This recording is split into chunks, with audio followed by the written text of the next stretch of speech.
আপনারা আসেন আছে এখানে ধরেন আমি একটু ওখানে যাই দেখি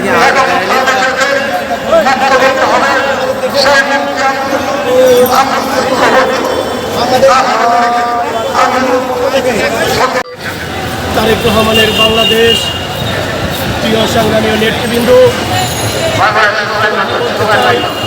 আজকের এই সমাবেশ থেকে ওই স্বৈরাচারী সরকারকে একটি হুঁশিয়ার বার্তা দিতে চাই। প্রিয় সংগ্রামী এই ইন্ডিয়া আমাদের বন্ধু রাষ্ট্র ছিল না, আদৌ থাকবে না, ভবিষ্যতেও থাকবে না।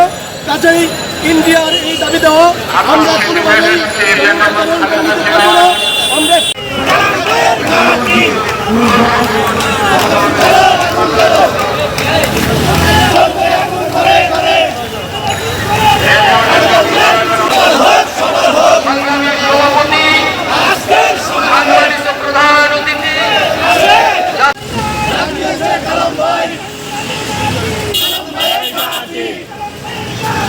সংগ্রামের সাথী